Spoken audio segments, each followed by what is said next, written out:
Hey everyone, James Labrie from Dream Theater, and you're listening to or watching the podcast Talking into Infinity with JT and Brian.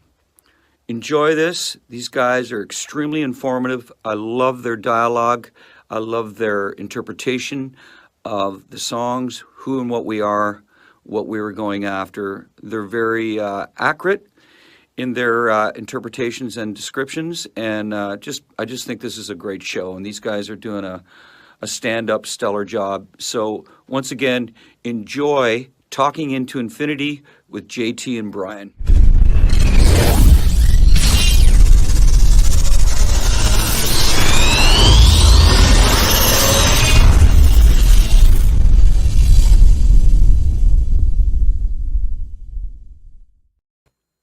What's up, guys? Welcome to another episode, an epic episode, as it were, of Talking into Infinity, a Dream Theater podcast. I am your host, John. We are live on Facebook, YouTube, talkingintoinfinity.com, and the CMSnetwork.com.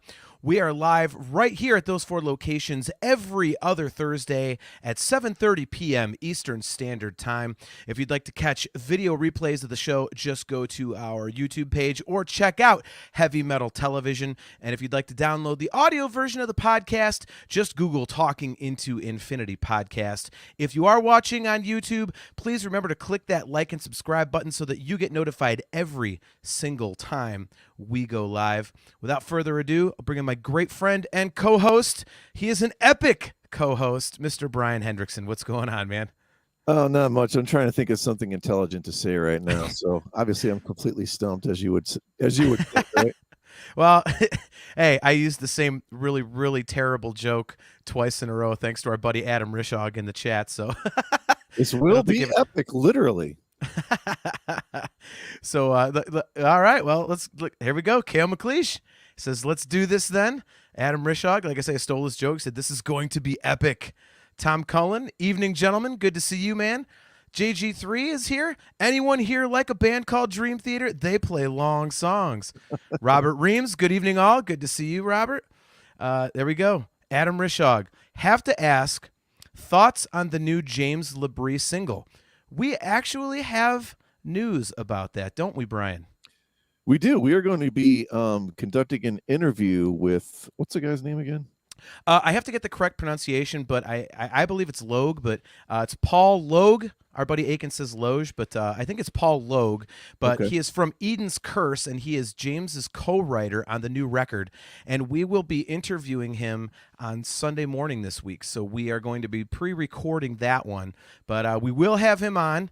So we're going to be talking to him all about the new Labrie record. So that's going to be really cool.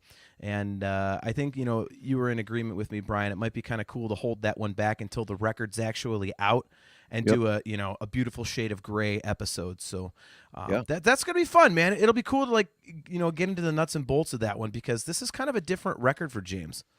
It's very, like you said, we won't go too in depth on it, but it's a kind of eclectic, I guess, almost is the word. A little bit sort of bluesy-ish, rockish, it's a pretty far departure from the other stuff. So I don't know what the rest of the album's like, but it'll be interesting to see. Yeah, one of the main things I want to ask about is, James has been saying this for a while that, he kind of went back to like the 4-chord structure. Like if you were just, you and a friend with a guitar just strumming chords, kind of stripping it down to the simplicity of a song at its core. And, it kind of sounds like that with Devil and Drag, the new single. But Wayne told us that it's a heavy record. So I'm really interested to hear it, and getting some stories about the writing of it's going to be really cool. Yeah, I'm looking forward to talking to that guy. So Gibson Les Paul has a question for you, Brian. Brian, did you get Sabaton tickets? No, I know that who are they coming with? First of all, somebody. I didn't know there was a Cleveland show. I don't think so. I think it's Cincinnati. Yeah, that's probably why. Yeah, okay. Because I remember looking. They're aren't they opening for, who the hell is it? They're opening for somebody. But yeah, that's the reason I didn't, because it's not going to be here in Cleveland. Otherwise, trust me, I'd be all over that. Why don't you road trip, man? We road trip for Sons of Apollo and Dream Theater. Well, who am I going to road trip with? You don't like Sabaton. Yeah, but do you Road not trip by myself. I've done it. Why can't you? I mean, this is a band you almost never get to see in America, dude. I mean, I would do it if I were you. Why not? Well, we'll see. I have to look into it more. If Gibson Les Paul wants to go and promises not to be too annoying, maybe I can meet up with him or something. Oh, there you go, Gibson. You have a show invite to hang out with Brian at Sabaton in Cincinnati. The mandate. I can't wait. A mandate. Nice. That is Speaking of awesome. shows, are we going to go to the Testament or not? I think we should go. I'm considering it. That's what, May?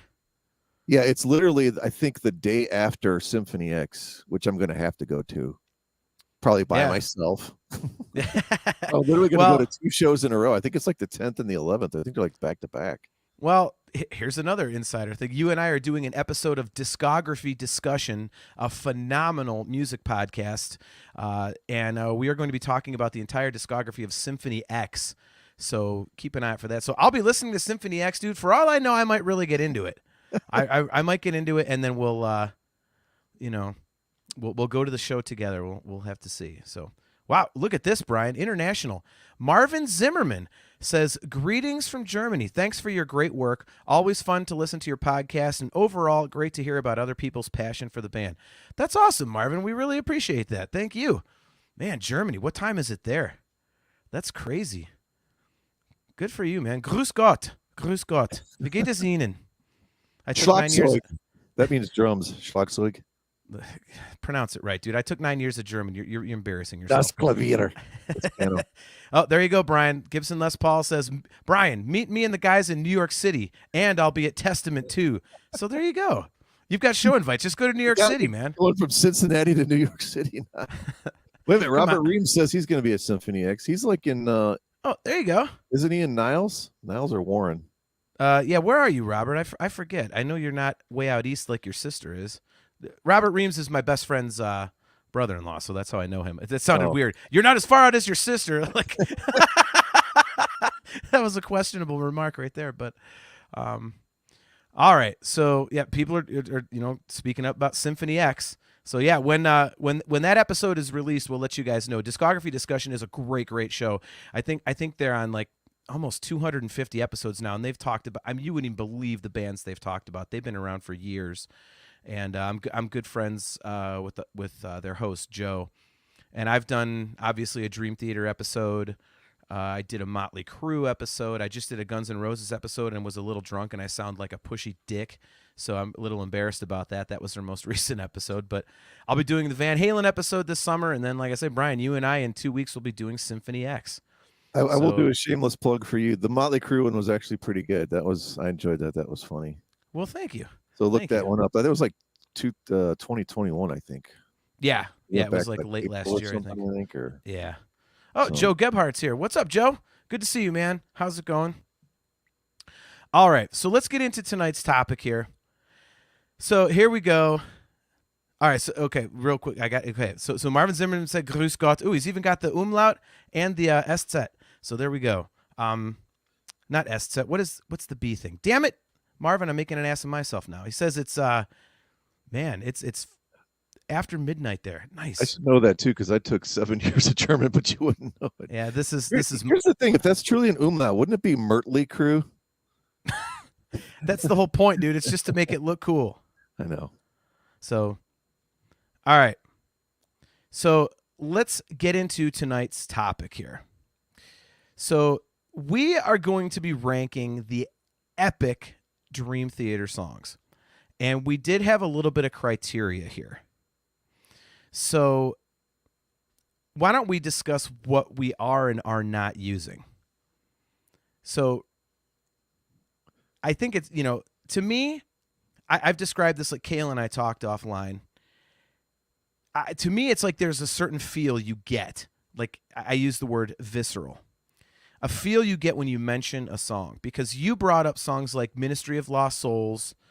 We looked up by song length that would have included In the Name of God.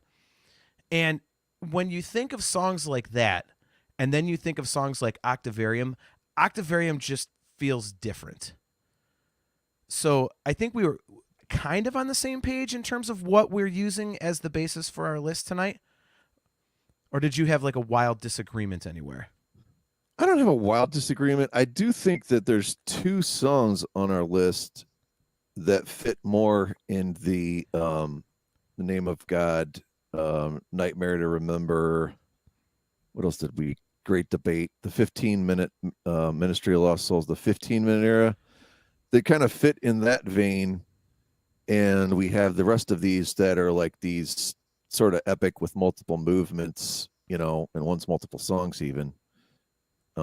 So it's a little tough, for me. Yeah. I mean, the thing to me is that there are multiple songs with movements. Like Trial of Tears has movements to it. But it's like a 13-minute song. So okay. I mean, there is kind of, there is kind of that gray area. Yeah.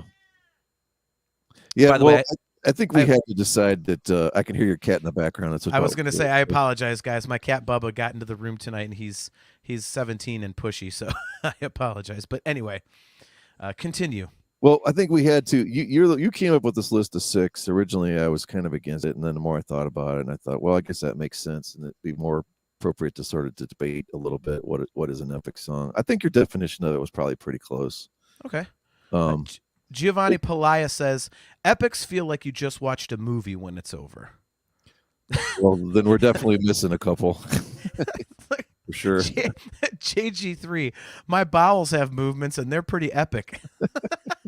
It's actually bowls. I was going to say, JG, bowels is BOWELS, my friend. But I was picking up what you were putting down, so there you go. Oh, that's fantastic. Okay, so why don't, instead of us giving our list of 6 songs, why don't we just go through it and let people kind of guess where we'll be? So I'm going to let you start. We'll start at number 6. What do you have as your lowest rank? We do have 6 songs, by the way. So what do you have as your lowest ranked Dream Theater epic? Vacant. No, just kidding. Rise of the Nomads. Machine Chatter. A little Dream Theater humor for you kids out there. No, I put probably the obvious one, and I'm sure it's yours too. It's not gonna be a shocker. Illumination Theory. Okay. I've got that number 6. Okay. So, what are your reasons for that? well, I mean, ranked in this context, it's nowhere near as strong of a song. I just think for starters. Okay. It's kind of a big mosh mix of like just stuff going on. I do like the end part, and we'd already kind of talked about this, I think, on a previous episode. But I love the end part. Some of the vocals that James does, are kind of that mellower part, I think is pretty cool. But the production on this album, we've talked before, we're not huge fans of it. Yeah. And this one feels like I'm waiting 12, 13 minutes to get to that really cool James vocal part I like, other than maybe a couple little parts in the middle.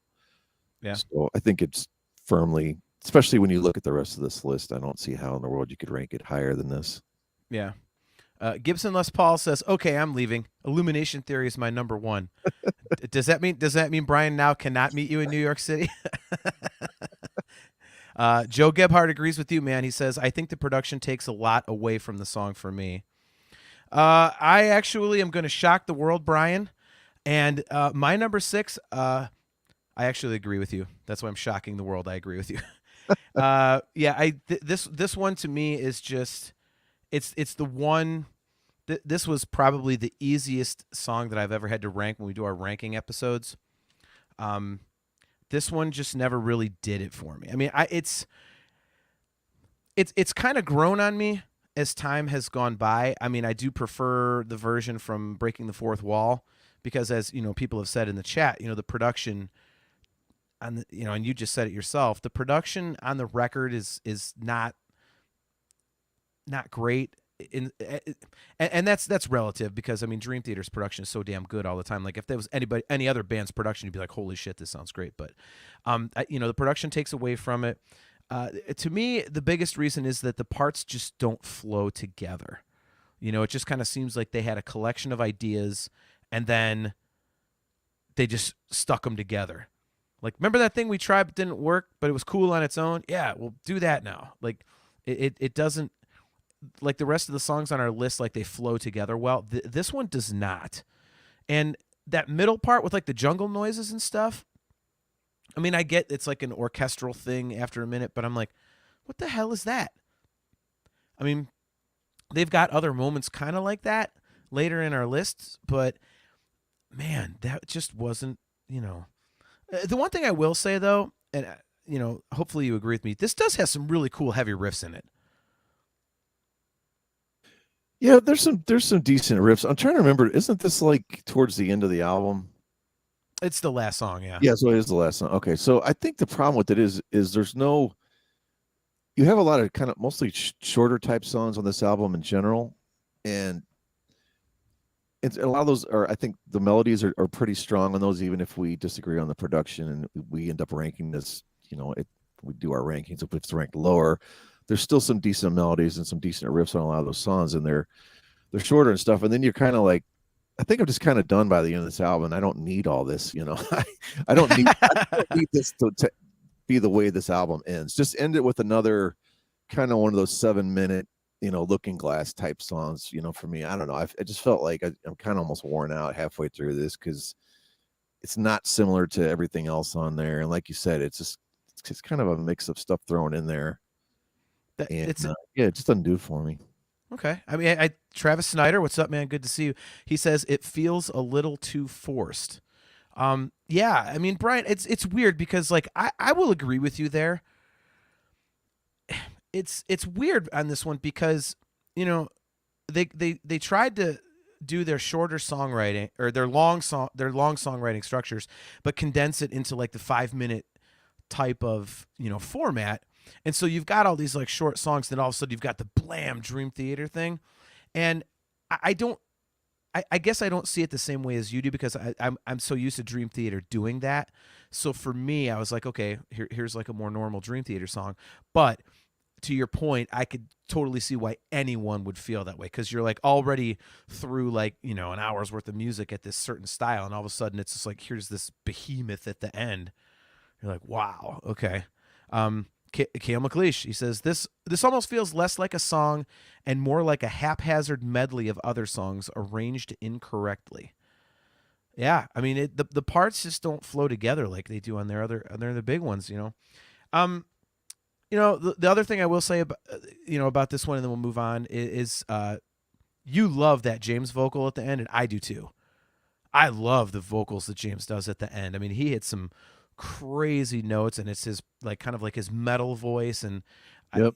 I've been on record before saying I love when he does that scream. It's like it's all over Awake, and he kind of like revisited that, you know, at the end of this one. I thought that was great. So I did enjoy, you know, certain parts of the song, but this is definitely number 6 for me. Moving on to number 5, I will go with A View from the Top of the World. The song is growing on me as I listen to it more and more. And I you know, outside of Illumination Theory, the rest of the list it was a little difficult for me because I really enjoy the rest of the stuff on the list. So from this point on, for me, it's kind of like I'm nitpicking because it's, you know, if someone, you know, listed the next 5 songs, said you have to listen to only this today, I'd be like, oh, okay, that's cool. Yeah.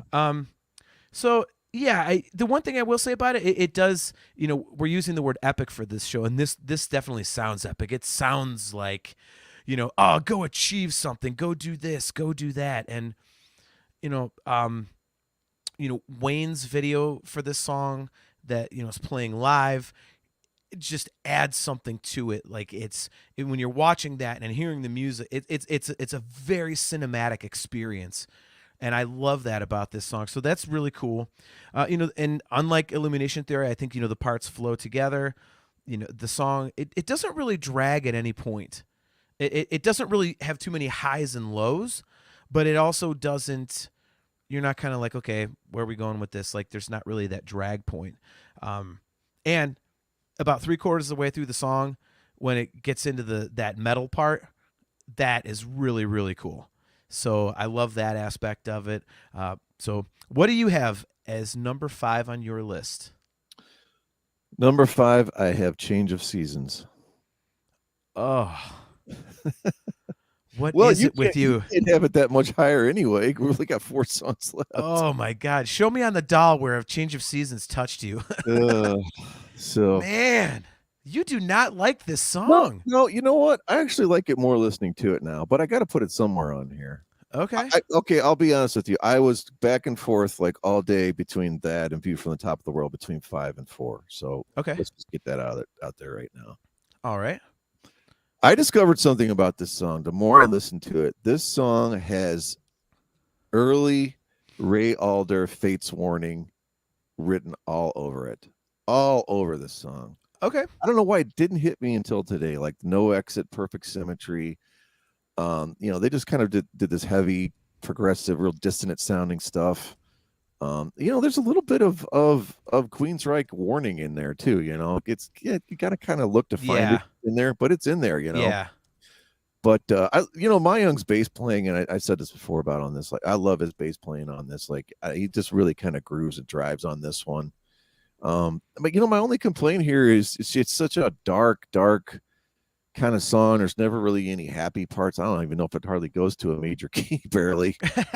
I like that softer part kind of towards the just quite a little bit past the middle where it's kind of, it's sort of like orchestral stuff behind James and maybe some piano and stuff and whatever. But this is just it really has that feel of Fate's Warning to me. It's just a dark, heavy, brooding kind of a song that's lightened up a little bit by the keyboards and the orchestration and stuff, and by James' voice, especially when he, the stuff he kind of does towards the middle of the end there. But it's growing on me more. But I had to put it at 5. Okay.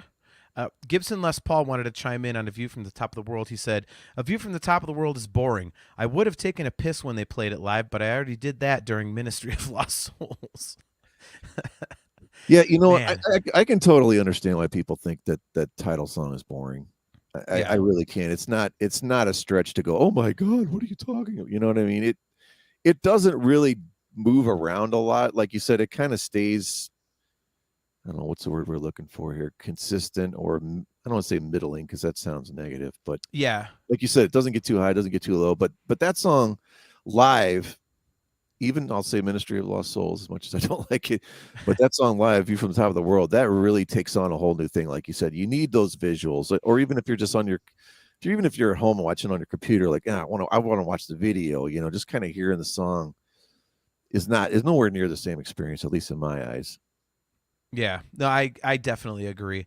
It's, and again, View from the Top of the World grew on me, and the visuals just add to it. So I love that, man. And to your point about a change of seasons, I mean, there are major key parts, but I mean you got to remember, I mean, like, the impetus for this song was Mike Portnoy's mother being killed in a plane crash. So there's not a lot of high, happy, like, yay, let's go conquer the day. Like, so it's. Well, I admit I had no idea what the song was about. Like most of their songs, I don't know what they're about. They're just words to me. We're gonna get Rich Wilson on here, and you're gonna ask questions like, "What was it like to write a book?" Yeah. Let me know content questions at all. Brian, did you read my book? Well, yeah, but there was like words and stuff in it. I swear I legit didn't know that, but it makes sense. But still, it still has that vein of what I was saying, that dark brooding vein, which is cool, but that totally makes sense now too. Okay. All right. So at number 5, you had A Change of Seasons, and I had A View from the Top of the World. So what do you have at number 4? That's View from the Top of the World. Okay. So now it's View for the Top of the World for you. Okay. Yeah. Like I said, we had them flip-flopped. Okay. All right. I thought you would have had this one a little bit higher.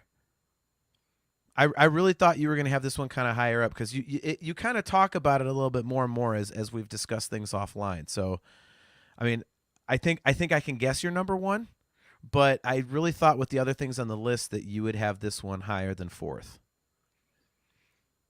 No, I couldn't really. Look what's left, man. Well, it's we did have an argument about one of the ones on the list, so Yeah, I know. I was a little I was a little surprised that you just put this at 4. Yeah. Um, No, I think it sits perfectly. I mean, that's like right in the middle. okay, yeah, Almost. I did debate back and forth between my number 4 and my number 5.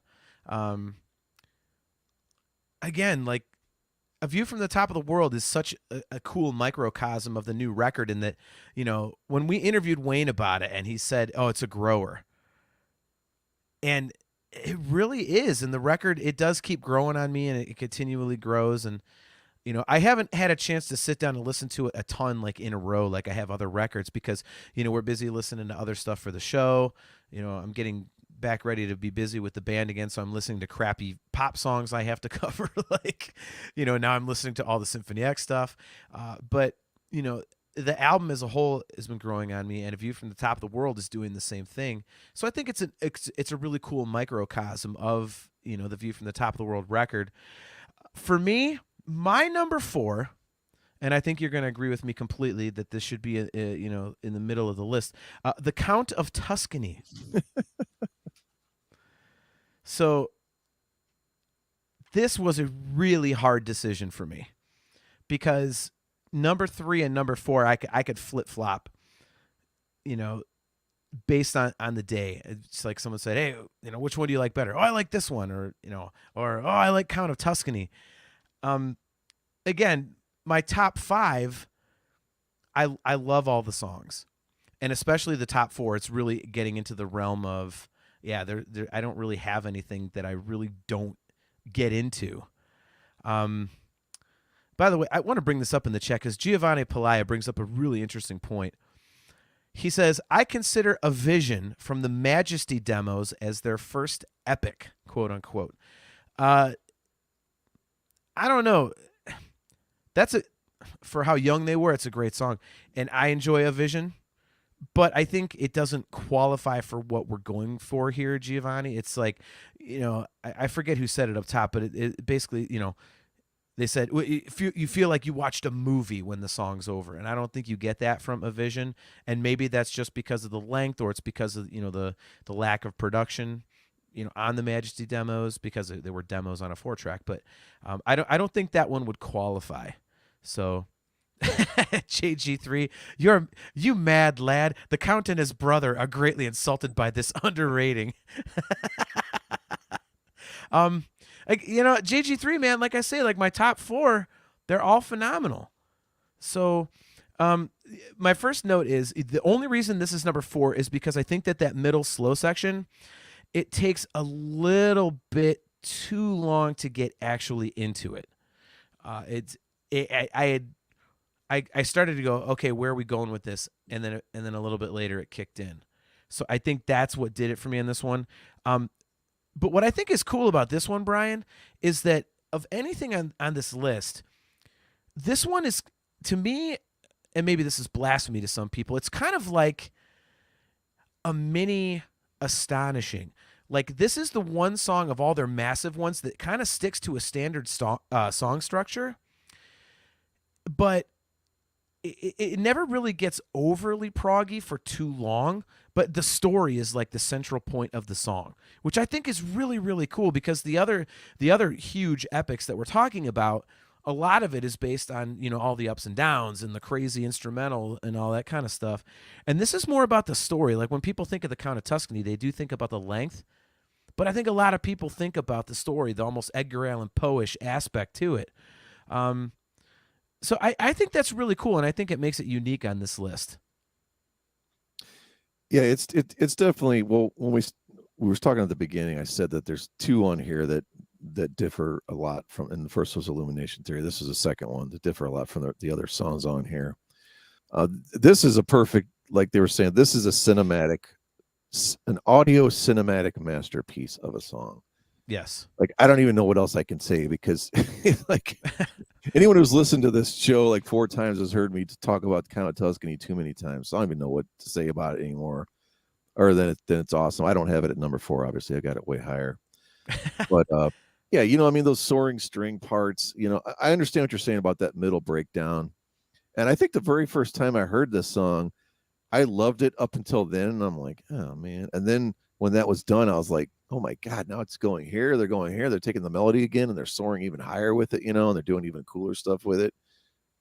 And that's what sold me on just loving the song. But I can see how that middle part, kind of annoys some people. It plays a lot better live too, just like the other stuff we talked about. Yep. JG3 says, and this is good because I had the same thing. He says, I remember when they first released the track listing for the new album Black Clouds, and I saw the title The Count of Tuscany and thought, this is either going to be the worst thing ever or the best. I had the exact same reaction. I was like, oh boy, what are we going to get with that, man? Harrison Miller, good to see you, man. I don't think we've seen you in the chat before. He says, Count of Tuscany feels the most like a movie to me. Yep. I would completely agree with that. The word cinematic definitely, fits with this one. Cale McLeish. You said Edgar Allan Poe. That's a good. Yeah, well, that's how it feels. The barrels of wine and stuff like that.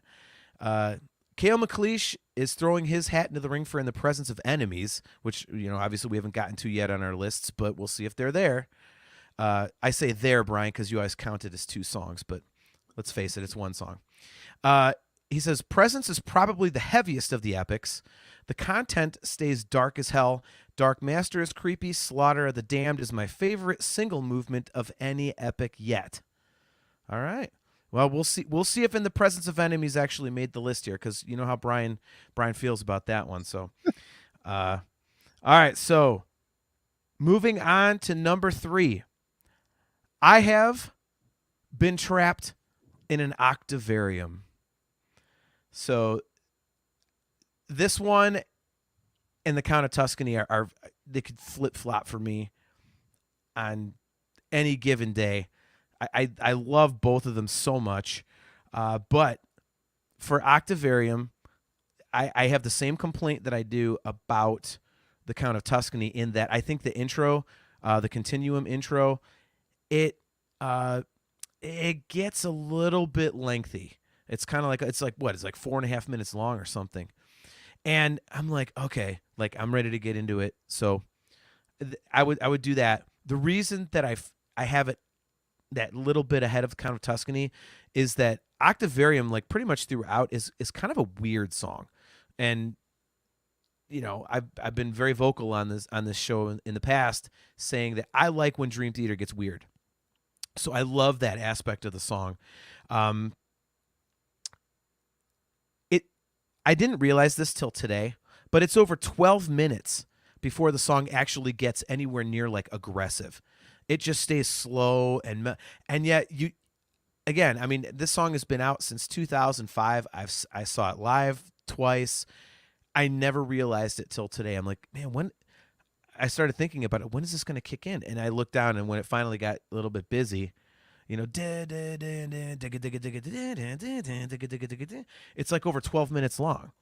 So and after that, it's just like 8 minutes of just beautiful prog greatness. So also, I'm a huge fan of the animation for this song that they did on the tour. It's on the Score DVD. If you guys don't have it, go buy it or check it out online. It's phenomenal. I love the cartoon stuff they did for a couple tours. And I'm sure Adam Rishog will agree with me on this one. James doing that trapped inside this octavarium is just awesome. So it's got a great vocal to it. And so, yeah, I've got Octavarium as my number 3. I'm trying to figure out when you're playing air guitar and making your guitar noises with your mouth, does that play better on video or audio? I'm trying to figure that. I'm trying to involve both platforms of listeners. Right. Actually, I've got it at number 3 also. Oh, all right, cool. Yeah, I agree. I said before, I think it takes a little too long to get going. Okay. Yeah, this is a really cool song. I appreciate the melody and the craftsmanship and the musicianship on this, but it's weird. I never just like sit down and go, oh, I'm going to go listen to Octavarium. I don't know. As much as I appreciate it as a song, it's not one of my, I'd love to see this live because I'm pretty sure I never have. They didn't play it on Gigantor, I'm guessing. That would probably be the only time. But yeah, no. I've never got to hear it live. So I'd love to see it live. There's something weird about it. Like, it's a little too Pink Floydish at times, I think. Okay. This song really wants to be combination of The Wall and I don't know what else, but maybe some older ELP Kansas mellower stuff, which is fine. I love that I love that they took on this challenge to do something like this. It's very, very cool. There's kind of nothing else in the catalog like it. So I like the adventurous side of them and wanting to write and do something like this. And that melody is like just, kind of hypnotic and haunting, Yeah. It almost to the point of like, it can put you to sleep, because if you take 5 minutes to get into anything and then you take another 10 before it gets heavy or whatever, you just keep hearing that melody over and over in your head, you can kind of start dozing a little bit, and it's just such a drone. But yeah, it's just a great piece of progressive music. Like, I don't know that I would want bringing someone into Dream Theater. I don't think this is where I'd want to start them with, just because I think it is a little too, like I said, drone-ish, I guess is the best word I can come up with for a lot of it. Yeah. But I think it sits good at number 3. Well, I think, on our most proggy Dream Theater songs that, that we would show people, I don't think either you or I had this, if I remember right, probably because of the length, but I kind of like the mellow, like all those influences you mentioned. I kind of like that about it. That section where they're just like they made a kind of a run-on lyric with all the prog song titles. I thought that was really cool. And and I think I think the word I would use rather than droning, I would say lull, because I think you're kind of into it. You're kind of like droning kind of sounds like it annoys you, but I think this one just kind of lulls you into, okay, and you're kind of into that mellow vibe, and then all of a sudden, and then from there on, you're like, whoa, what, huh, and it's got some great guitar work in there, and I hate to stop you. You have to pull up JG3's comment right now, literally. All right, which one? Because he's got several. So which one are we doing here? Last one here. All right. He says, "You know what Octavarium wants to be?" This is JG3. You know what Octavarium wants to be? An ass-kicking epic, and my ass is thoroughly sore. Oh my God, I love our chat. I really do. I'm sorry. I had to interrupt you for that one. That was like no, that's fine. That is totally fine. I mean, there's a lot of love for Octavarium in the chat. Giovanni Palaya. Giovanni Palaya says, Octavarium is perfection. Adam Rishog, he's with me. I knew he'd get into it because we've talked about it. He says, yes, John, one of his finest vocal moments. Octavarium is my number 1, but y'all already knew that. Yes, we did. Harrison Miller. Octavarium is the best song to queue up at a party. Who wants to get medicated? Yeah. Joe Gebhardt says they put so much into the creation of this song. It has to be top 3. And Kale McLeish says, yeah, I agree. Octavarium is number 3. Loses points for the opening keyboard solo, but the instrumentals between movements are amazing, and the solo is pure euphoria. Totally agree, man. Wait, let's go back to the last comment. It has to be top 3. You realize there's only 6 on here. It's got to be top 3 out of the 6. It's got to be at least halfway good. Yeah.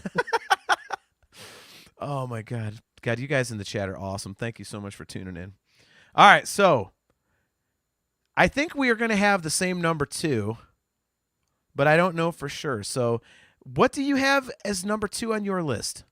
I'm going to stun you. I have the Count of Tuscany as number 2. What? No, you don't. You do. are lying about your list as we speak. No, I'm not.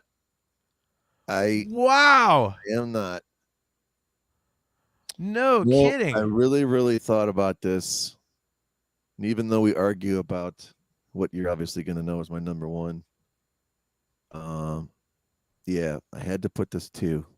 Really? It was tough. It was really, really, really, really, really, really tough. Okay, so all right, so explain why it's so high on your list, but without giving away. I mean, I just did earlier. I told you all the great things about it. Okay, well, still, well, you really don't know how to podcast very well, do you? Hey, some of the same stuff you did earlier. No, it's crazy that I know you thought I would put this number 1. Yeah, well, okay, then let me rephrase it then. How did this not make your number 1 when this is this is the song that you have just absolutely been in love with, Ever since we started talking Dream Theater, you have been all about I Count of wonder if I'm, Tuscany. maybe I'm suffering Count of Tuscany burnout. Could that be possible? Oh, that could be. Like That could be. familiarity breeds contempt or something, they say. By the way, Adam Rishaug just stole my joke. I was gonna say that I haven't been this shocked in the last 2 weeks since the Browns landed Deshaun Watson, and he says this is about as shocking as Watson being the next Browns QB. Damn it, Adam! Wow. Okay, so anyways, yeah. So number 2. All right, explain without giving away your number 1, which is probably pretty obvious at this point, but how it did not make number 1. Man, it's easier to explain my number 1 as number 1. I don't know. You can do that if you want. If you want to wait. It's truly an epic of an epic song. But the next song is 2 epics in one. Okay. I guess is the best way to put it. All right.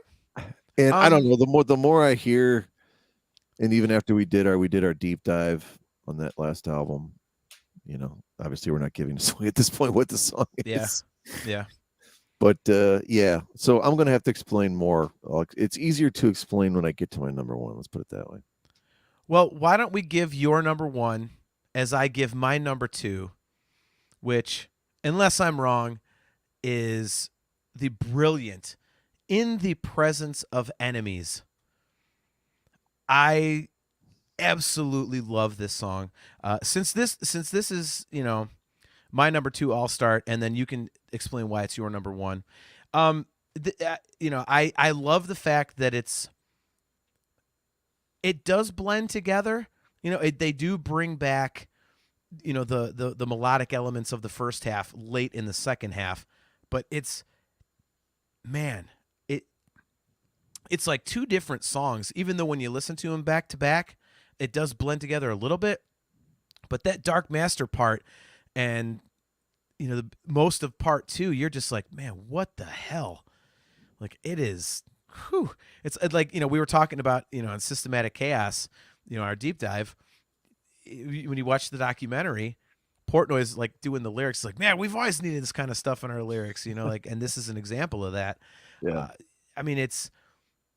There's so much melody to it, and yet there's so much darkness to it, and it's fantastical, the lyrical content, but it doesn't get cheesy. And James does some great, heavy, usually his heavier vocals are reserved for that higher stuff. Like we were just, talking about Trapped Inside Octavarium and, bringing back the screams from, on Illumination Theory from Awake. It's stuff like that. But this one, it's like Dark Master, it's almost like a James Hetfield, and you don't get that a lot from him. And there's just so much to this song. As I said in our deep dive, Jordan uses the Moog, which is he just needs to Moog the I'm gonna drop the F-bomb, Moog the fuck out of stuff at some point on a record, because I love his keyboard style and I love the sound of a Moog, and to hear Jordan just go into a Moog solo would be great. So yeah, so that is my number 2. So getting to your number 1, the floor is yours, my friend. Yeah, I've got In the Presence of Enemies part 1 and 2, even though it's 2 songs. How did this shut up with that? All right, so how did this beat out I'm going to tell you Count of Tuscany for you? And I think I might have told this before. You're coming off of Train of Thought, which was heavy, and I admittedly said I kind of started losing some Dream Theater a little bit there.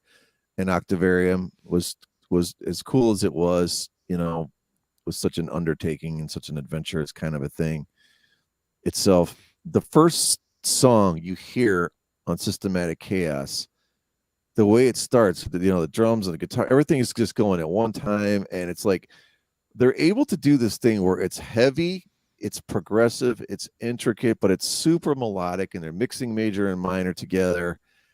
And you're just like, oh my God, it's just like this perfect ear candy. As much as I think Count of Tuscany is huge ear candy, and it is, like, I don't know, there's just something about this. I may have to go back and look at what we had for our number one opening songs, and I don't know if I did have this number one. I need to move it up there now. Like, I don't know, just that first like 2-3 minutes before the vocals even come in. The vocals are great on this. It's just like you're just like, okay, this is the Dream Theater that I really, really loved, fell in love with. And we talked before about how they have a couple of these sort of different periods of how they do things and how it changes up. And this was just a return to, like, man, this is just a kick-ass progressive rock album. Boom, right away, just nailing you with killer riffs and great drumming, and then the vocals are awesome when it comes in, and and it doesn't let up for the first 12 minutes or whatever it is 12, 13, I think it is, and then you got the second part too, which has those cool heavy parts, and then you revisit everything from part one again, and then the last 3 to 4 minutes. I mean, it's awesome, man. I mean, so when I factored in all of those different things and the feeling of when I first heard this, because I will admit, the first time I heard Count of Tuscany, I thought it was pretty cool, but I wasn't as gaga as I am over it now. That was more of a grower on me, I think, as cool as the parts were. Whereas this was just like, bam. I mean, this just nailed me right away. And then to find out, oh man, they're going to revisit the same stuff on another, song at the end and stuff. I had to put this one, and that's why. Okay. See, I get that. Like, again, Count of Tuscany is the song that you've gone the most crazy for since I've known you. In 2010 when we were down in Columbus, at the Newport, and when they went into those chords, you about lost your shit. You were like, "Oh my god, yeah, like Count of Tuscany."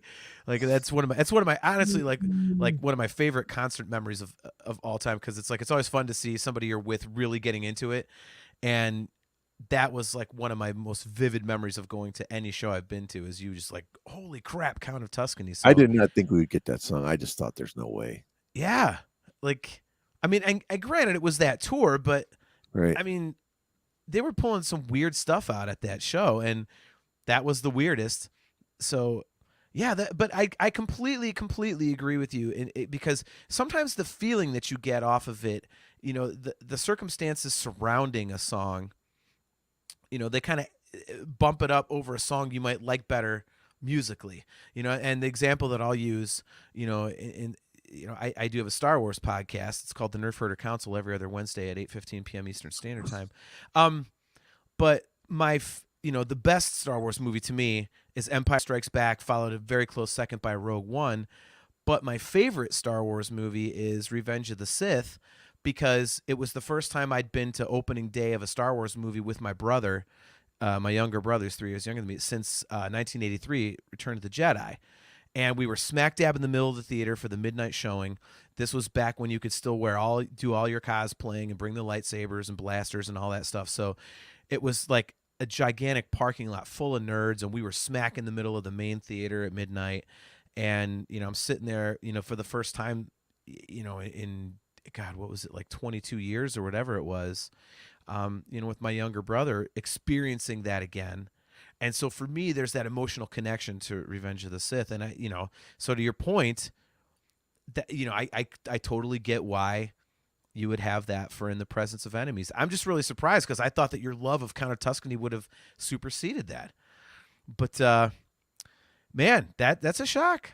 That is a shock. Robert Husted, shameless plug, John. Yes, Robert, that is exactly correct. That is a shameless plug. I'm allowed to. It's shameless.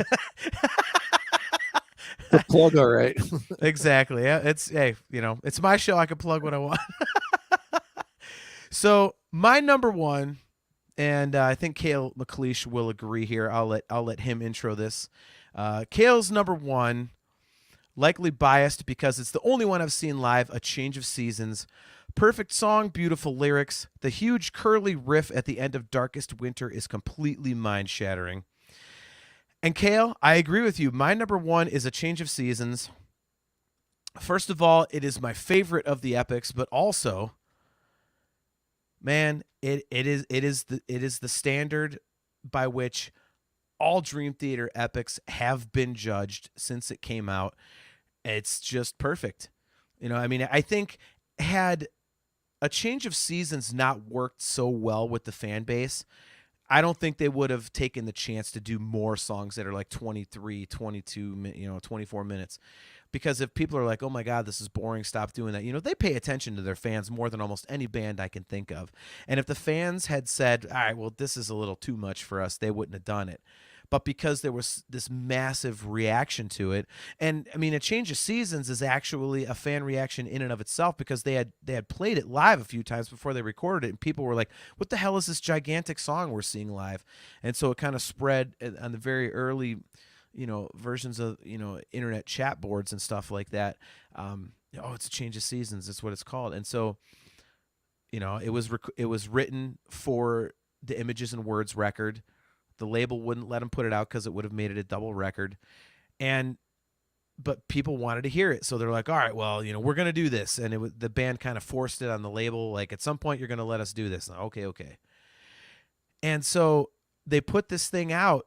And sure, there's like the super diehards that were there from the very beginning that knew what it was. But, the rest of us were like, the heck is this? There's a bunch of covers in this one 24-minute song.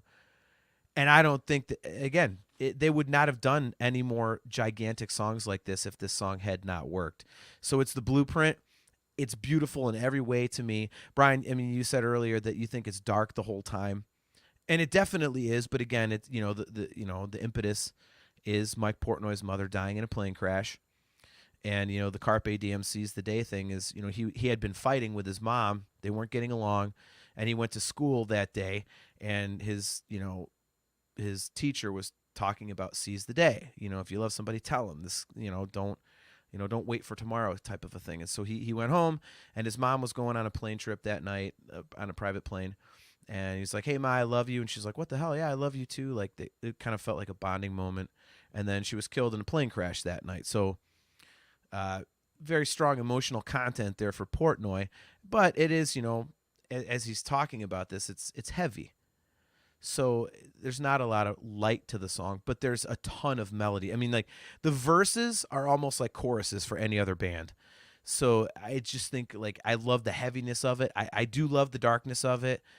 I just, everything just flows together so beautifully. So for me, this is, one of those songs, if I got it at almost every show I saw, because I might get some burnout like you did with Count of Tuscany.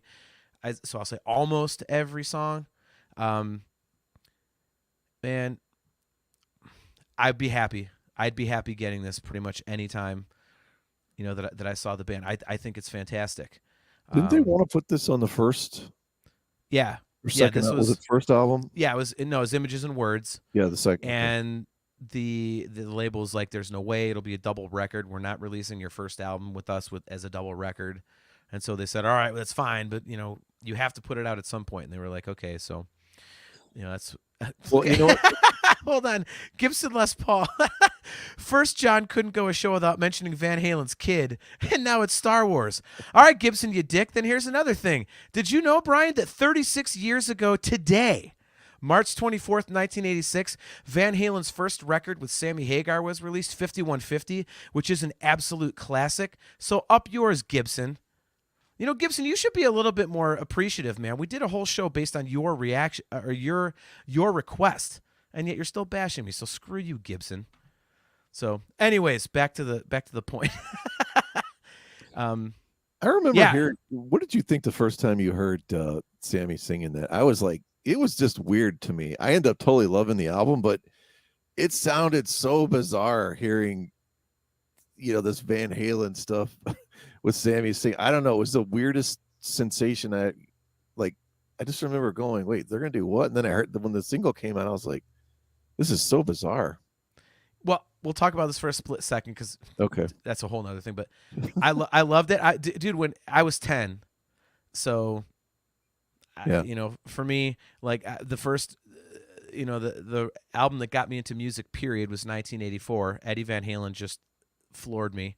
And so I had only heard the one record, and then the next one came out, and I was like, oh, this is great, too. So I was right at that. I had one Dave record and one Sammy record, and all I was listening for was guitar. So, all right. So Adam Rishog brings up a good question. While there's no doubt that A Change of Seasons is an incredible piece of music, I wonder if it greatly benefited from being a standalone original song on an EP of covers.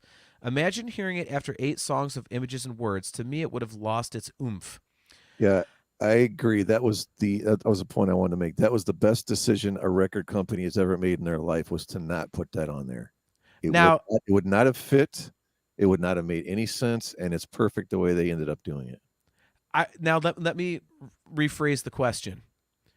Imagine they had done that, like, let's say Images and Words came out like 15 years later after they had, like, 5-6 records under their belt. Would you still have accepted it? I think it would be totally different based on the release date, because that's the whole world's like first impression of Dream Theater was Images. Yeah. So I think when you get through it, you're like, yeah. And then to throw on something like that, I think it would kind of be like, what you had said about the self-titled record. When you said you got this whole record of one thing and then all of a sudden here comes Illumination Theory, like, what the hell? I think it's kind of like that with Images and Words, because that was the first time that the world had been really like exposed to Dream Theater. But I think they'd done something like that later, where it's just prog. Here's 24 minutes. Like, I think we would have accepted it a little more. What do you think? Yeah. I mean, are you saying it wasn't accepted at the time? I guess I'm confused. No. I'm saying in '92, to your point, it wouldn't have been accepted. Yeah. And to your and Adam's point, it wouldn't have been accepted because you're like, you get through Learning to Live and you're like, holy crap, wow. Yeah, and then there's 24 minutes to go. Like, yeah, and it just doesn't fit like that. That's a really kind of a bright, sort of ethereal, almost, type of an album. Like, and this is so dark and brooding, in a lot of the parts, and especially the subject matter. Like you said, now that I know, which I did read the book, but if I read a book and it's been more than 3 months, I can't remember 2 pages of it. But when we do have the author on, I'll reread the Dream Theater book, which I did read. Yeah. But it would, like I said, I mean, that was a smart decision on the record company. Like, look, we're not putting this on here. And I don't know if it was made after they already had the entire album done, or it'd be interesting, I guess, to find out. Yeah. Was Images and Words already totally recorded and they're like, hey, we want to put this on too, and then they're like, no, or was it they're halfway done and we want to put this on, and they're like, no. Now, to my understanding, it was we got this other song and they're like, no, we're not doing that. Okay. So that makes sense. So Adam Rishog, I'm going to correct you on something. He says, also, imagine change of Oh, never mind. Sorry, I misread your comment. He says, also, imagine change of seasons with the Images and Words production. Triggered drums. Ew. I don't have a problem with the triggered drums on Images. I think it fits with the rest of the sound. It definitely would not have...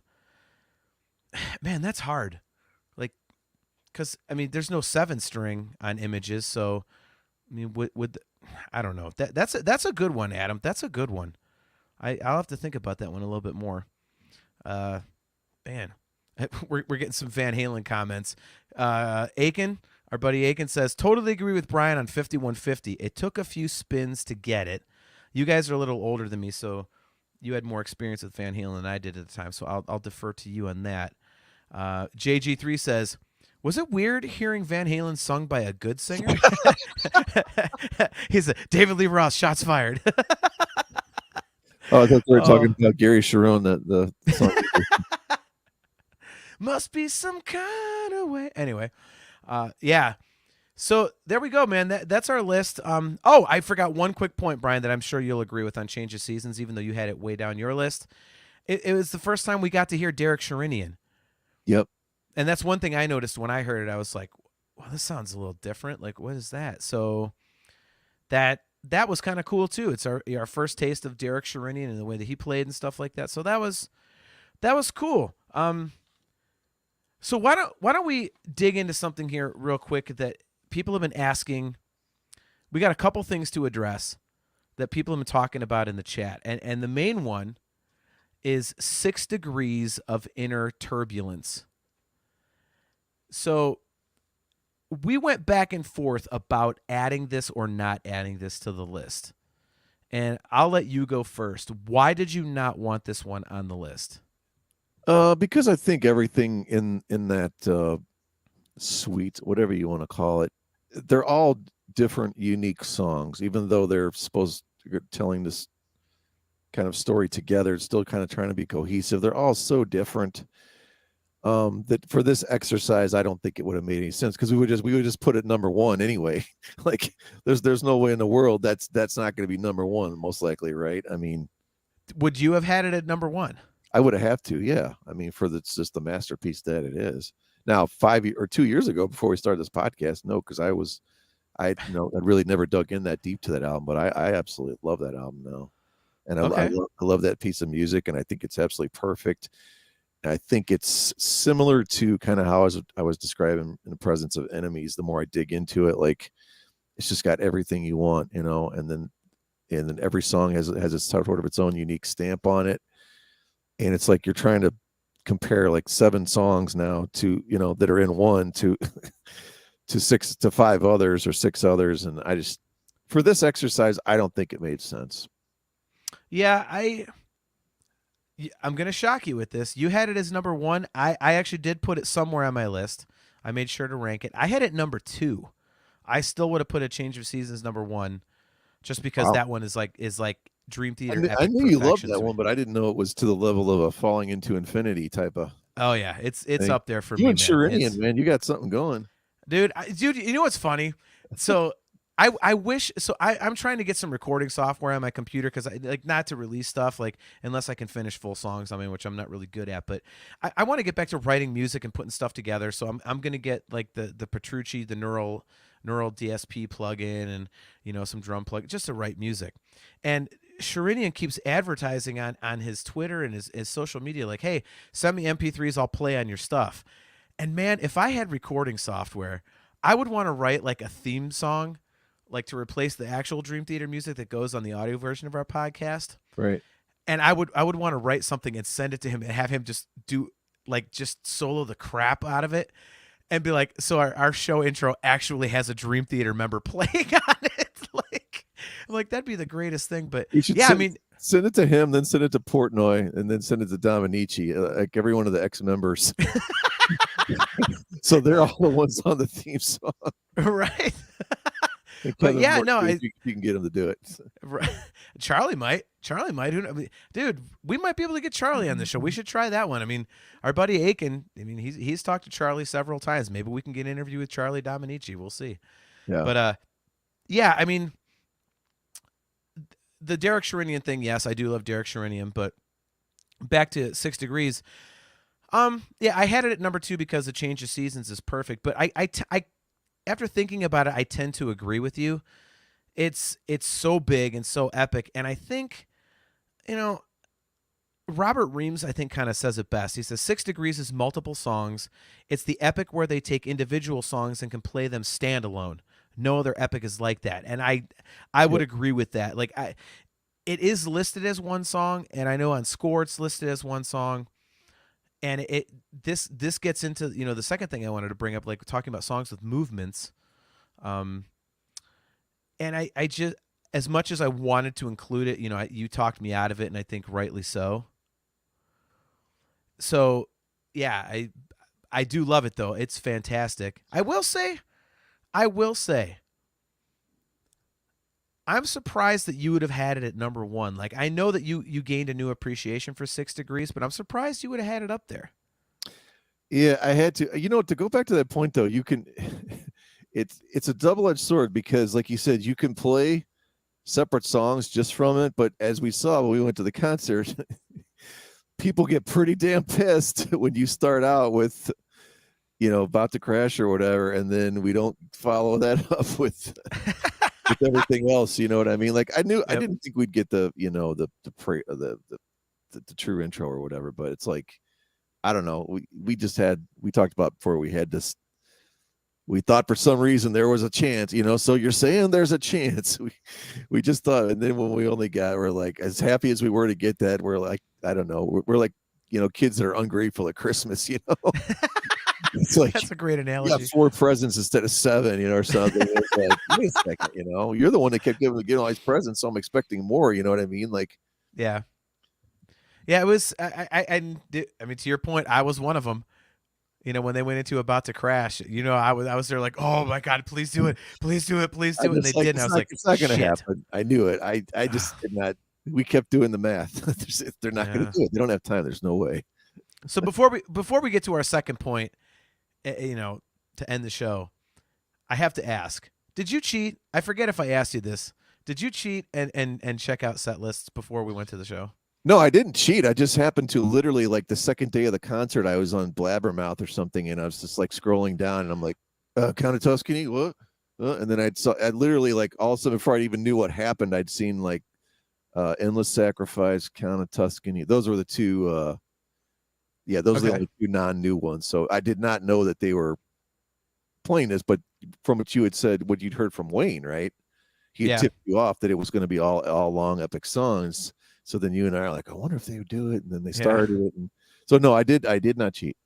Okay, all right. Look at this.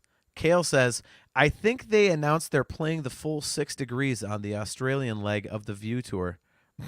He's just saying that. Yeah. Kale, stop. Yeah, if it was true, Australians out there. Yeah. If that was true, Kale would be basically like pontificating on a rant right now about how bad he has to get to one of the shows. So look at JG3. When you're getting to rock out to Warren Side My Head, but you get Ministry of Lost Souls. We already crying face emoji. Don't even. Yeah, you just put my face on that emoji right there. Yeah. Adam Rishog brings up a good point. He says, to counter Robert's point, they took parts of Change of Seasons and played that live without playing the complete suite. Same with Presence of Enemies. Okay. Wait. When did they... Oh, okay. See, that's a weird one, Adam, because like to say same with Presence of Enemies, there's two parts of it, whereas with Change of Seasons, they kind of chopped it up on the Once in a Lifetime record. So... Kale McLeish. There isn't actually an Aussie leg either. I'm aware of that, Kale. Good Lord. That's what we were. Man, Kale, jeez. They're going to come play in my living room. Rumor. That's awesome. All right. So to end the show, let's bring up why we didn't choose certain things. And those would be the songs with movements. And I think the main one to bring up, and this is for Kale because, he was real close with this. A Mind Beside Itself. I when he mentioned that, I was like, yeah, that's Erotomania, Voices, and Silent Man.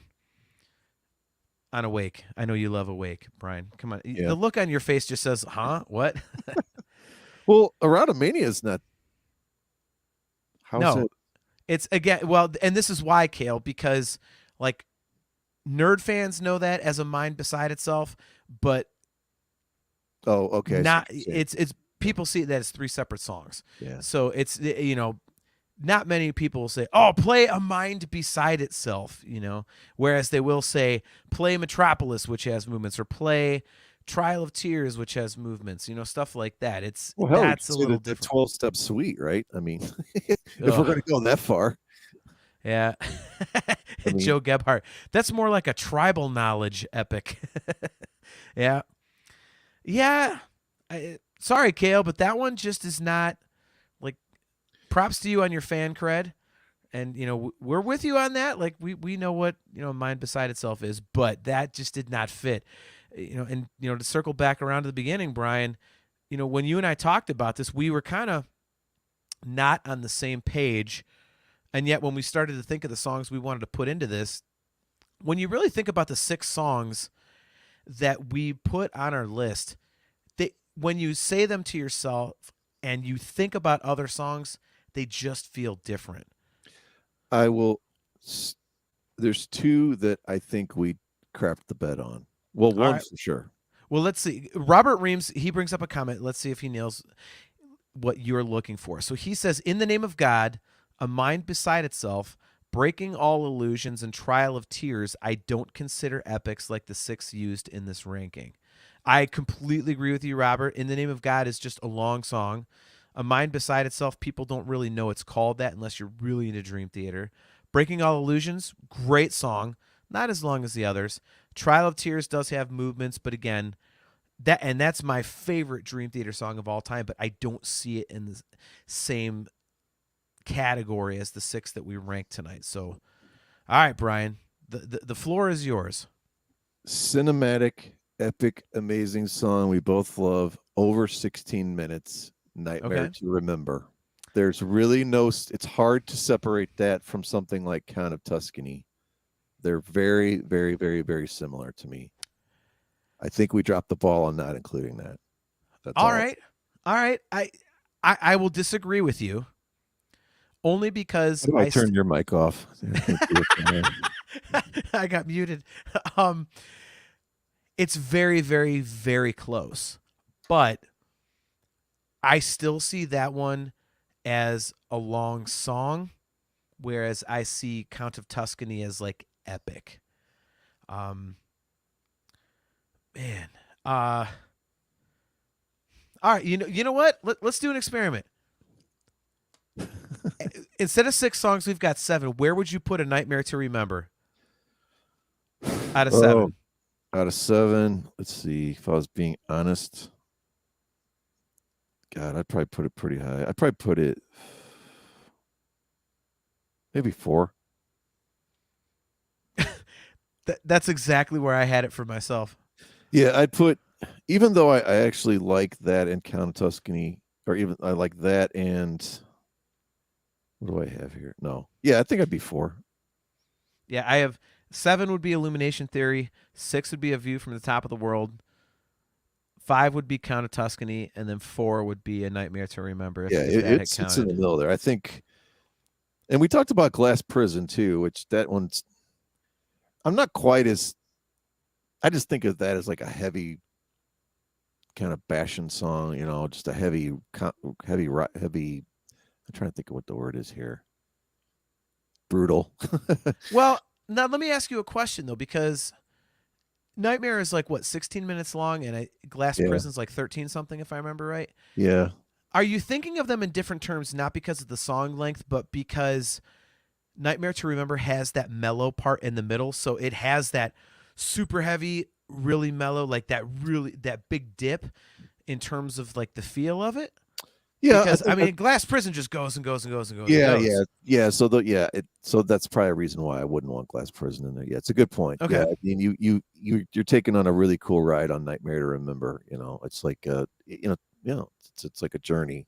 Okay. Yeah. On second thought, Glass Prison would be a no. Okay. So yeah, I think we approach this good. I mean, I do what I always do, like when you come up with something and then I say no, and then you say no, I just give in because I'm afraid you're just going to pout about it. So a little behind the scenes politics here. Oh, what my John Lord. wants is what John gets. Oh, little behind the scenes lies. Dude, we can't do that. We're gonna have to do this. Okay. Oh my God, you are terrible. You are absolutely. I hate you as a co-host so much. Full disclosure, what I said is only like 95% true. Dude, look at JG3. The AA suite doesn't count as anyone's #1 epic. Wait a minute. Sarcasmo just got permanently banned. We've tried to ban him before. Look at this. How about the not 20th? Yeah, he says 7th, if not 20th. Nightmare is such a forgettable song. When I saw them live, they played it, and I didn't even recognize it. Dude, I love that he's our resident troll. I know he's full of crap. I would bet that if we met, we're going to be at a show sometime, Brian. We're going to announce like on Future Legs like tours, we'll be like, yeah, we're going to be in Chicago at this date. Some dude's going to run up to us as like the biggest, most insane Dream Theater nerd ever, and he's going to go, dude, I'm Sarcasmo Asholio. That's me. I'm him. And he's going to just be like the coolest, like nerdy dude ever, but online he's just an absolute troll, like a total bot. Who was the dude we had on the fan hangout? Me say F you. Oh, yeah. I thought these were the same person. I thought it was someone that keeps changing their thing. Yeah, no, that's a horrible take. This guy's so dumb. He'd finish like 5th in a 4-person contest for being smart. Oh my God! All right, here we go. We've got another challenge from Gibson Les Paul. He's feeling himself because we did one show for him. He says next show rank these 6 songs: Vacant, Repentance, Anna Lee, Beneath the Surface, Ministry of Lost Souls, Light Fuse, and Get Away. I can actually do that live. Anna Lee is #1. Light Fuse and Get Away is #2. This is for the best. Yeah, from #1 to 6, like best to worst. I would say Anna Lee is #1. Light Fuse and Get Away is #2. Ministry of Lost Souls is 3rd. Vacant is 4th. Beneath the Surface is 5th, and Vacant is 6th. Yeah, you're way off there. No. I'd probably have Annalie, Beneath the Surface, Vacant, Ministry, Repentance, and Light Fusing Getaway. Whoa. Well, Guys, no. I'll put Repentance last. I was gonna say, dude, the fact that you put anything, like repentance of anything, that's a bad take, my friend. Look at this Sarcasmo Asshole, O'Brien. You could go see him. He says, "Come to Jersey, bitches." Since you're going to be going to New York City to hang out with Gibson Les Paul, you can go a little bit further and go hang out with Sarcasmo Asshole in Jersey. Brian's going on tour. We're going to schedule a Talking Into Infinity world tour for Brian, and it's going to include 3 cities: Cincinnati, New York City, and wherever the hell in Jersey Sarcasmo's at.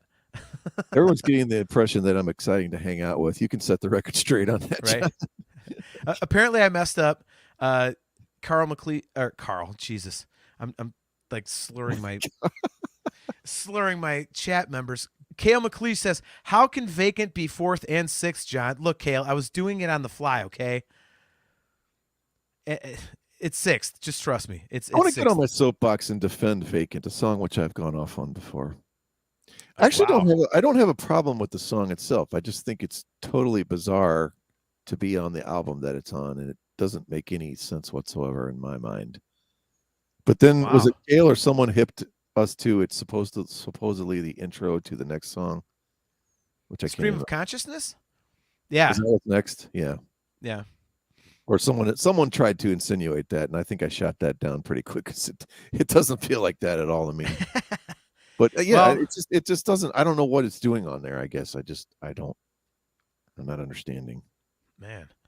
So, without getting too windy here, we're starting to get into the crazy part of the show. We've got a lot of questions. I'm gonna post these questions and say we are very close to scheduling our next fan hangout. If you guys were at the fan hangout back in December, I believe it was December 23rd. You guys know that we just go and go and go. And you guys are more than welcome to jump on camera and co-host with us. We don't have a topic. We just have discussion about Dream Theater or anything musical, and we just roll. There will be gorilla farts. I think that is officially that's a fan hangout tradition, I guess. I'll have to do more gorilla farts. Brian, we should have you do a gorilla fart next time. No, what I'm going to do is I'm going to introduce our lovely audience to some of the interesting cocktail mixes that I've come up with here, the concoctions that I've showed you pictures on my phone with. I think I'm going to do that. Hendrickson's Horrible Bar? Yeah, exactly. All right. How to like get pretty plastered for like $5 or less. $5? You're moving up, man. Wow, you're going top shelf. That's after tax. Well, I don't know. I don't even want to know what the hell some of those stuff's going to cost nowadays. But yeah, I think that's what I'll do is I'll do 2 or 3 of my different Hendrickson's ghetto concoctions, whatever you call them. There we go. Hendrickson's Horrible Bar and Gorilla Farts. So yeah, there you go. We'll do that. All right, we need to get that actually scheduled. We got to schedule our next. I know we're close to finding a date. Rumor has it this is a maybe because our schedule's kind of getting wonky because of certain things that might be coming up. But Friday, May 20th might be the next fan hangout. So we'll let you guys know. But I like to announce those way in advance so that everybody can jump in and send us your email address. And if you guys want to host, you can jump in. But here's some questions that we have. Well, here's a comment. Joe Gebhardt says, Sarcasmo is John Mayung. He gets his opinion out there without releasing his identity. Oh, that's fantastic. So, all right, JG. That means John Mayung secretly hates a lot of their own songs. Yeah. That's true. John Mayung's just collecting the paycheck. Yeah. So JG3 says, so is You Not Me actually a good song, John? Or is the rest of the album so good it outweighs the mediocrity of You Not Me? JG3, we're going to have to fix your spelling, dude. I actually really enjoy You Not Me.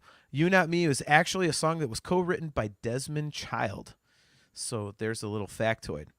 But the chorus that they wrote, the notes were too difficult for James to hit because the melody was too wonky, so they had to adjust it when they got in the studio just because they wrote something there's no way James is going to be able to hit, like I would assume due to how high it was or something. So it is a little different vocally from what Desmond Child had written with John Petrucci. Here we go. Gibson Les Paul. Testament at Starland Ballroom in New Jersey on April 30th. Everyone be there. So if you're listening to the show tonight live, or if you're listening to the audio replay and you're going to Testament at the Starland Ballroom in New Jersey on April 30th, just walk around and scream, Gibson Les Paul, Gibson Les Paul. And I'm sure he'll know exactly who you are. So do that. JG3 feels that Vacant is an intro to Stream of Consciousness. Kale McLeish, he says, You Not Me isn't great. You or Me is the way it should have been. Disagree with you there. JG3 posted gifs of a gorilla farting.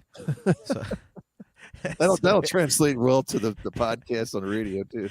And then he said, farts out for Harambe.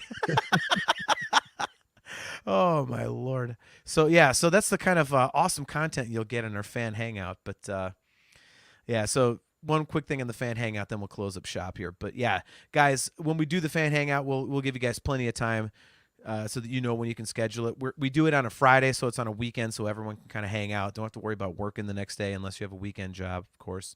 But we do encourage you guys to send us an email at talkingintoinfinity@gmail.com. If you guys want to jump on camera and help co-host the show, you can talk about whatever you want to talk about music-wise. You guys, again, in the chat, make the show go, so we always want to make sure you guys are a big part of what we do.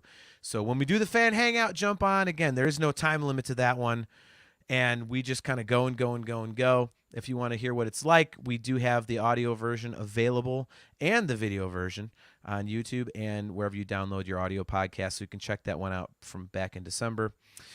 Brian, this was awesome. I know you were a little bit worried about this one. You were like, how are we going to get through an episode with only 6 songs that we've already talked about in some respect? But I thought it was a great discussion, and as usual, our chat room always pulls through, man. Yeah, I'm glad we had a lot of good comments on this stuff, and looking forward to what we got coming up.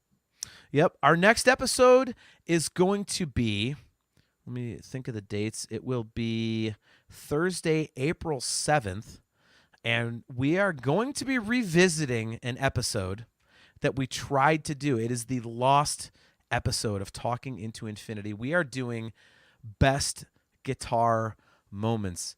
For those of you guys who have tuned in for a lot of episodes, which at this point, this is over half of our episode list previously, thank you so much for checking us out for that long. My power went out, and Brian had to kind of roll on his own. So the video is up on our YouTube channel, but the audio we did not upload because we didn't get through the full thing. So we waited a while, but we're going to get into it, and I'm going to make sure that the power grid is nice and strong here. We're going to do best guitar moments on our next episode, which will be Thursday, April 7th at 7:30 p.m. Eastern Standard Time. So, man, Brian, again, great time. Thanks for hanging out. Thanks for all the great input. I cannot believe you did not have Count of Tuscany at number 1. That's amazing. I live to surprise you. That's the only reason I exist. That's awesome. Well, the night before April 7th, we will be on April 6th, which is when we are recording our Symphony X discography discussion episode. So, guys, when that goes live, we'll let you know. Make sure you check out Discography Discussion. It's a fantastic show. Any number of bands. They've got over 230 or 40 at this point. You can check it out. Look up any band you can think of. They're there. So check out our buddies at Discography Discussion. So to Kale McLeish, Adam Rishog, Joe Gebhardt, Tom Cullen, Robert Reams, Sarcasmo, all you guys, thank you so much in the chat. You guys make this thing happen. So thank you so much. We will see you guys in a couple weeks. Don't forget, if you're watching on YouTube, click that like, click that subscribe button so you know when we are going live next. And until next time, on Thursday, April 7th at 7:30 p.m. Eastern Standard Time, Carpe Diem.